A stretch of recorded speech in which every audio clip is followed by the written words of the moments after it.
ಈಗ ಸ್ಟೇಜ್ ಅನ್ನೋದು ಅವಕಾಶ ಅನ್ನೋದು ಎಲ್ರಿಗೂ ಸಮನಾಗಿ ಸಿಕ್ಕಿದ ಮೇಲೆ ಅದನ್ನು ನೆಕ್ಸ್ಟ್ ಲೆವೆಲ್ಗೆ ಕ್ರಿಯೇಟ್ ಮಾಡ್ಕೊಳ್ಳೋದು ಅವ್ನ ಟ್ಯಾಲೆಂಟ್ ಅದು.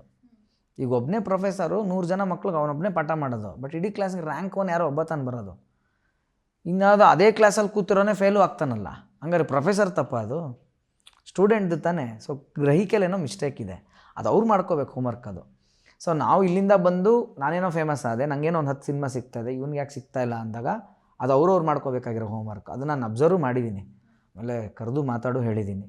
ಆಮೇಲೆ ಈಗ ಎಷ್ಟೋ ಸತಿ ಏನಾಗುತ್ತೆ, ನಾವೇ ನಾವು ಜೊತೆಲಿದ್ದು ಮಾತಾಡಿ ಬಂದು ಆಡಿಷನ್ ಅಂತ ಬಂದು ಹಿಟ್ಟಾದಮೇಲೆ ಮತ್ತು ಅವ್ರದ್ದೇ ಸಿನಿಮಾಗೆ ಅವ್ರ ಪ್ರಮೋಷನ್ ಅಂತ ಬಂದಾಗ ಅವ್ರದ್ದು ಸ್ಟೈಲ್ ಚೇಂಜ್ ಆಗಿರೋದು ನೋಡಿದ್ದೀನಿ.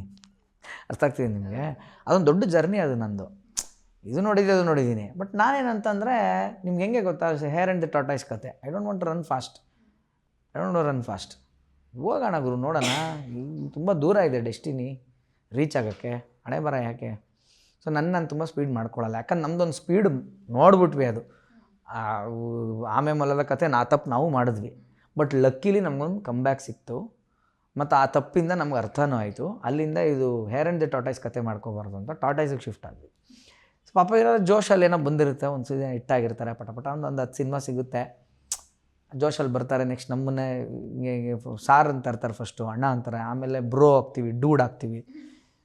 ಓಕೆ ಖುಷಿ ಫೈನ್ ಅಂತ ಅಂದ್ಬಿಟ್ಟು ನಾವು ಓಕೆ ಅಂತ ನಾವು ನಮಸ್ಕಾರ ಮಾಡಿಬಿಟ್ಟು ನಮ್ಮ ಡಿಸ್ಟೆನ್ಸಲ್ಲಿ ನಾವು ಇರ್ತೀವಿ. ನಾವು ಅವ್ರಿಗೆ ಅದೇ ಮರ್ಯಾದೆ ಕೊಟ್ಬಿಟ್ಟು ನಾವು ಮಾಡ್ತೀವಿ. ಬಿಕಾಸ್ ಹೇಳಿದ್ನಲ್ಲ, ಕೊಟ್ಟಿದ್ದು ನನಗಲ್ಲ ಅಂದಮೇಲೆ ತೊಗೊಂಡಿದ್ದು ಒಂದು ಶಕ್ತಿ ಇದೆ ಅಂದಮೇಲೆ ಅದೇ ಕೊಡುತ್ತೆ, ಅದೇ ತೊಗೊಳುತ್ತೆ. ನಾನು ಯಾಕೆ ಟೆನ್ಷನು.